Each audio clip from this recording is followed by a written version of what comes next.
You guys, when Whitney said to do an impersonation of Lisa, she's not able to do it because she can't take a poop and look sexy at the same time. I laughed so hard. I thought that was the funniest freaking thing. I love Whitney. I love this show. Oh my gosh, I couldn't stop laughing about that. Such a good portrayal. Hey guys, welcome back to Real Housewives Recaps. Today I am so excited. I'm talking about Real Housewives of Salt Lake City. Season 1, Episode 11, All Bets Are Off. I am loving this season. That line from Whitney, I'm still laughing about. It just cracked me up. There's a scene later with Heather that cracked me up. So much comic relief. I really enjoyed the episode. So let's get into it. Hey guys, I just want to take a second and say if you're enjoying this show, please check out my Patreon. Go to patreon.com, search Real Housewives Recaps, or check the comments below and I'll put a link. And for $1 a week, you can support my show and get 4 bonus episodes per month. I'm covering Scary Island, like the greatest season of Real Housewives of New York. So check it out. Thanks so much. So the episode starts off at Mary's house. And can I just ask, what's going on with Mary?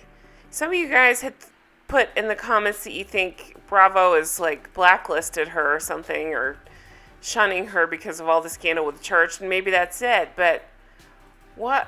I mean, I don't miss her personally, but what's going on? Why is she not mixing it up? Like, if she's fully a cast member, why isn't she going on these trips? I really want to know your thoughts. Leave me a comment. What do you think's going on? Because I'm a little confused. Also, what's going on with all the, protein powders and what are those workout shakes to her right? I don't quite understand what I'm looking at. They talk about their homes. Robert wants to sell some of them. Mary apparently does not. Do you guys cringe the way I do when she talks about her stuff? I really get uncomfortable. All I can think of is, girl, the IRS is watching. If you don't believe me, ask Teresa Giudice, whatever. I just don't know that I'd go bragging about all the things that I had and all the money I had because, something's going to come out eventually. Also, I'm weirdly fascinated. They've mentioned in a couple episodes about Mary's trays and her trays of food that are pre-prepared by the housekeeper / friend. I don't know. Charlinda, I think is her name. But if you've ever been to Piccadilly, that might be a southern thing, but it's like a cafeteria where you pick out these little pre-made salads that may be covered in plastic.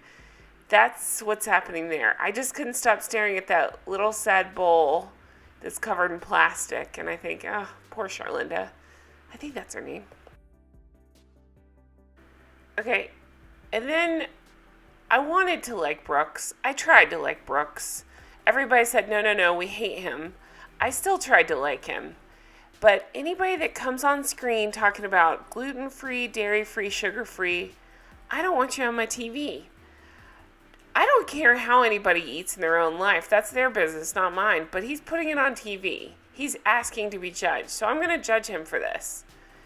I don't need a scene of him and Meredith wandering around the store looking for gluten-free, dairy-free, sugar-free stuff. That sounds like a horrible way to live. So to that, I say no thank you. I have a lot of opinions this episode, and I'm going to let them all fly. My love for Sharif grows every single episode. I think he seems like a great guy. I love his personality. I need more of him on my screen. He just lights up any room he's in. I need less of Jen on my screen. I still wanted to like her too, but all I can think of is Lisa Rinna, where everything is fake, everything is an act, nothing's real, it's all dramatic. I mean, maybe it is just how she is, but if that's true, no thank ya. And then we go over to Whitney's, and you cannot convince me that there's no sexual tension between Will and Whitney. Yes, I know they're half brother and sister. I can't help it. I sense it.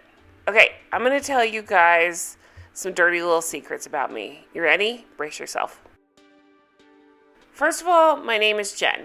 You can call me Jen. I don't usually share a lot of personal information, but there you go. My name's Jen. A couple of you guys asked. I meant to tell you that. Second of all, don't judge me for this. I may or may not follow wrestling. I know.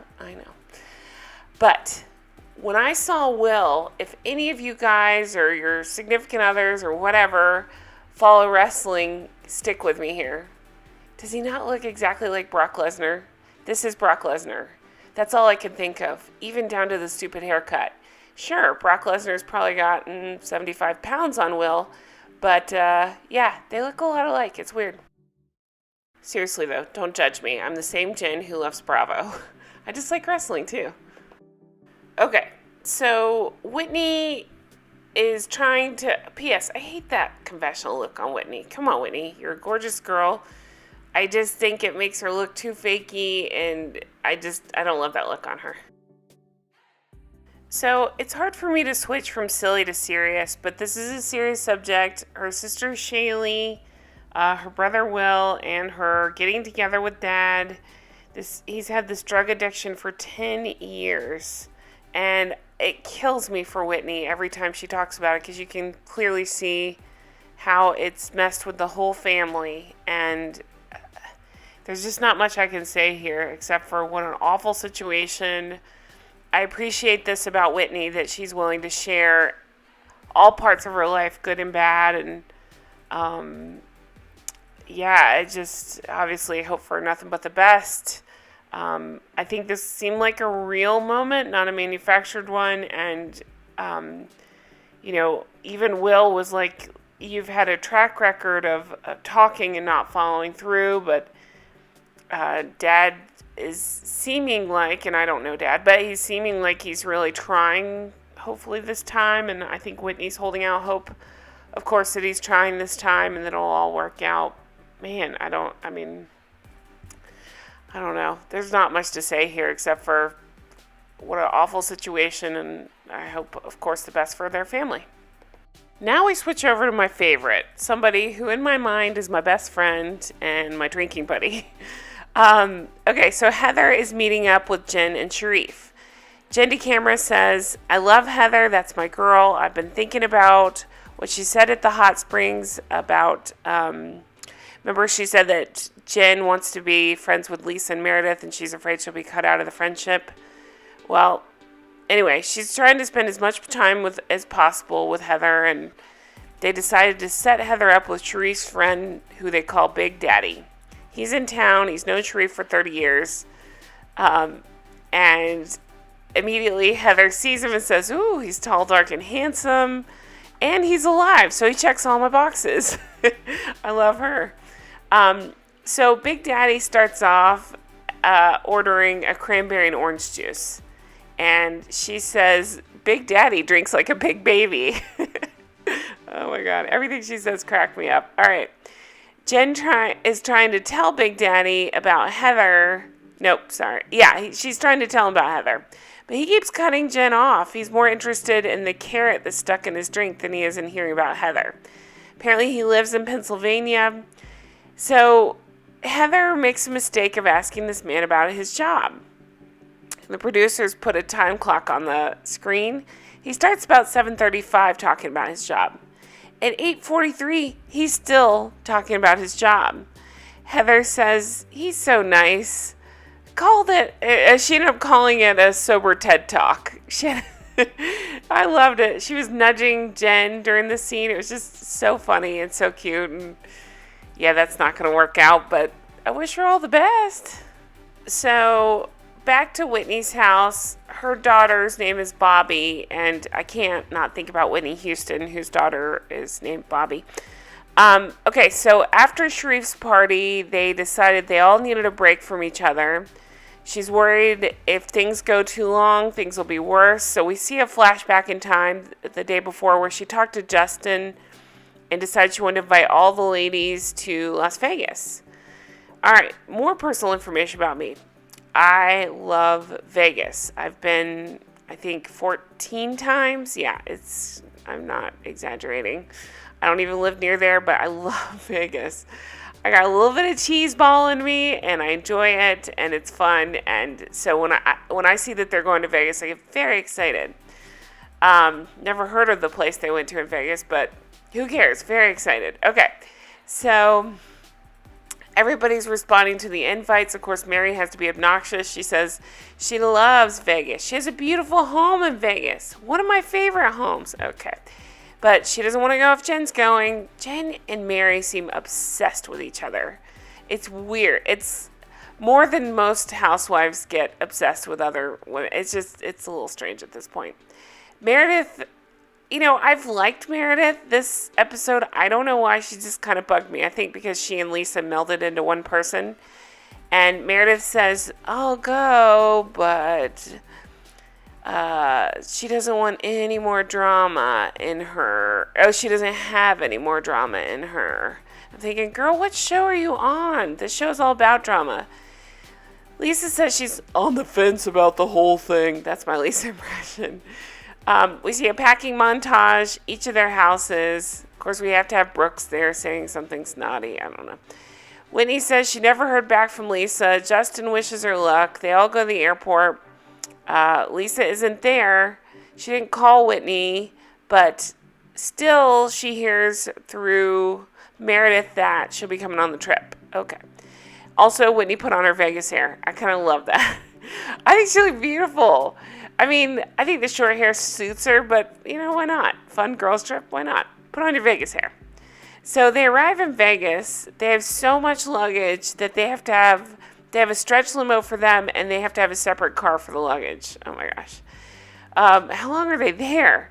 Whitney tries to call Lisa in the car, goes straight to voicemail. 4 seconds later, Lisa calls Meredith. So Lisa hasn't bugged me as much lately.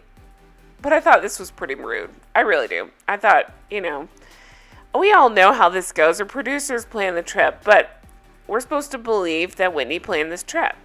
And she invited Lisa, and Lisa's still pissed, so she's not talking to her. It's just rude and selfish. Favorite part of the episode, Whitney does an impersonation of Lisa, and the producer asks her, is that supposed to be Lisa? And she says, yes, but I can't even do it, because I have to look like I'm taking a shit and being sexy at the same time. You guys, I died. I rewound it 3 times. I could not stop laughing. That is the funniest thing I've ever heard. That is Lisa. Lisa has this strange voice and way of speaking, and it's like she's trying to take a shit and be sexy at the same time. All right, so they get to this hotel, which I've never heard of, Nomad. And we find out Lisa will be there in 20 minutes. Okay. Whitney says, so you're in Vegas and you're coming? And Lisa's like, yeah, I gotta work. Jen says Lisa is still pissed at Whitney, and Jen is still pissed too, which is so weird because they had this whole thing about making up last week in those weird tubs. So again, everything Jen does, I don't believe. I think it's for cameras. So the greeter at the hotel reads a poem to them, welcoming them. Heather says she spent more time on it. That guy spent more time on the poem than her ex spent on the marriage proposal. Whitney is taking them exotic car racing in an hour, which looked so fun. Jen says she has a special surprise for Heather, and the only time that she can do it is in an hour. So unfortunately, that means Whitney has to go with Meredith and with Lisa, the 2 people she's not getting along with, to go exotic car racing. So Whitney was really trying to get everybody together, but instead everybody's going their separate ways. So that sucks. Let's see. Lisa says, I don't feel like I owe anyone an explanation about when and how I get to Vegas. Bitch, you're on a show. These are your coworkers. Yes, you do. Lisa says she had to work a little bit, meet with her team there. She just loves to make herself feel important. Meredith and Lisa talk about the race car thing. Lisa is actually super excited about it. That's the first time you've seen personality out of Lisa in a while, so she's very excited about it. She really keeps talking about going race car driving. This is her jam. She really wants to do it. We'll talk about why that's funny in a minute. Okay, so then we see Jen's surprise for Heather. So she walks Heather into this weird room. She covers her eyes. She says, 1, 2, 3, Shah-mazing. She's really trying to make that Shah thing happen. Heather says, shut up. So, okay. Jen has arranged this weird private luxury shopping experience. Okay. That sounds fun in theory, but I didn't get it. It doesn't feel like a store. I guess these people wheeled some options down to them. I hated all the looks. Some of the shoes were okay, but the dresses not so much. I didn't mind the one that Whitney tried on, that pink one, and I like these red shoes. But other than that, it has a lot. It does make sense that Jen would like this stuff. She's a lot. But I kept thinking, no, Heather, you can do better. Don't do this. But I did like this pink dress she tried on. I thought it was pretty on her, and it sounds like she might wear it to the opening of her laser place, her skin spa place. So they start taking pictures on the bar. Heather's taking pictures of Jen, and Heather ends up climbing up on the bar with Jen so other people can take pictures of them. Jen, I don't know if she's drunk. I don't know what's happening here. She stands up. She goes like face first down. The only thing that saved her is Heather, without even hesitating, grabs a handful of that jacket and saves her from busting her A. So they show a rewind of it. I took pictures of that too because I was in such shock. So Jen stands up. Heather, without even hesitating, that like mom instinct, grabs a handful of jackets, saves Jen's ass. So that should be enough for Jen to be kissing Heather's ass after that because that was amazing. Okay, so then we go over to Whitney, who is waiting on Meredith and Lisa. What are these shoes that Whitney's wearing? All I can think of is they look like bowling shoes. So they're still talking about race car driving, and Lisa shows up, and they hug, and everything's okay-ish. They get in this car, and it is the most awkward silence car ride. Whitney says she'd rather be at church right now. Lisa says it's a rush to race cars, and she talks on and on about racing cars. Whitney finally starts making conversation. She's able to with Lisa, and Lisa's like, oh, sorry, I gotta take this, and takes a call right in the middle of it. Just so rude. You can't turn your phone off for 5 minutes. You don't even take calls from your kids. Who are you taking calls from? And then Lisa says to camera, I can put up with Whitney for a Ferrari. It's just like, no, I think Whitney's having to put up with you. So they go over to this dream racing, and I gotta admit, this looks so fun. They get to drive like Porsches and Ferraris and cute guys, and it just look like the best time. I really want to do this sometime. So join Patreon. I'll be able to do stuff like this eventually. But anyway, so they drive. It looks so fun. And what's funny is Lisa this whole time has been talking about her excellent driving skills. And yet she's awful. She's the worst one. I think Whitney even says she drives slower than her grandmother. All the other cars pass Lisa. They show mile per hours clocked, 110, 108, and Lisa's doing 70. So, anyway, but it looked like fun. This is a cool activity. I do wish that Heather had been there because I enjoyed her snowmobiling so much. I would have loved to have seen her in this race car as well. So after the racing, they stand and talk about, Whitney talks to Meredith and Lisa. She wants to follow up to the hip hop party. Whitney apologizes for how it all happened. She says she was trying to talk to Jen. Heather came in hot and it went sideways. I don't think it's fair to blame Heather. Heather was trying to calm things down, I think, and Whitney was drunk and repeating herself and making things worse. But Whitney says Mary's her friend. Lisa and Meredith say she doesn't speak for them. And Lisa says it's easier to just go to the source. So it's this whole game of telephone. It's silly. I mean, we all know about the fight. There's no use in going over this. Really, nothing happens. They pseudo make up, but We'll see how that goes. I feel bad for Whitney because she doesn't even know that a storm is coming and it's not from these two, it's from Jen. They accept her apology. Lisa says she's proud of herself for accepting Whitney's apology and forgiving her. I mean, Lisa finds the weirdest ways to kiss her own ass. I've never seen anything like it. One of my favorite expressions is when somebody's bragging about themselves. I say, does it hurt your back to kiss your own ass? You can have that. That's a little gift from me. Okay, so then we go back over to Jen and Heather. Heather has picked out like 4 pairs of shoes, and of course Jen has, not to be outdone, has to pick out like 8 pairs of shoes. So Heather is an amazing friend. Not only will she catch you when you're falling on your face off a bar, she is looking out for Whitney, and she's saying, Jen, don't be mad at Whitney. She's trying to look out for you. She was trying to tell you this so you know what's going on behind your back. Jen says, you can't bring something up and not finish it. She says this a million times. I think Whitney couldn't finish it because she was so drunk. Yeah, I'm not saying Whitney's perfect. She did not make a good choice bringing this up at my man Sharif's birthday party. All he wanted was a po' boy. That's all I can think about. But, so that was wrong. But Jen is just looking for the drama. This is silly. She says she picked the wrong birthday party. I told her how important that is. And Heather's like, are you blaming Whitney for throwing a glass? Which is like another great line from the episode. Jen to camera says, I'm confused. Why is she trying to cover for Whitney?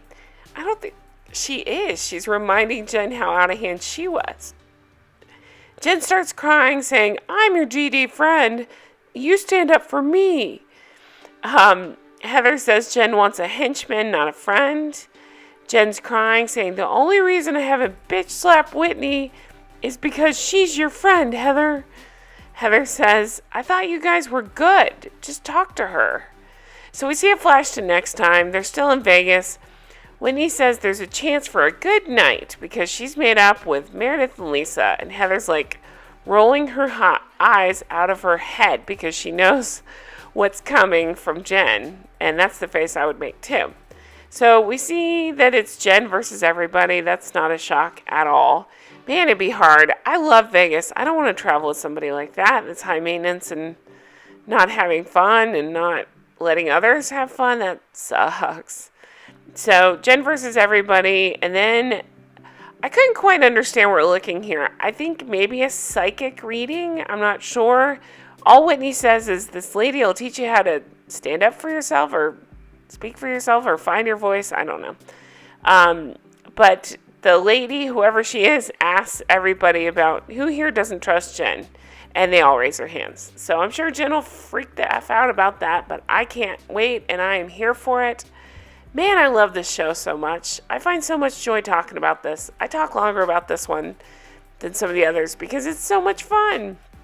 It's just a fun show to watch. And I'm telling you, I'm not missing Mary.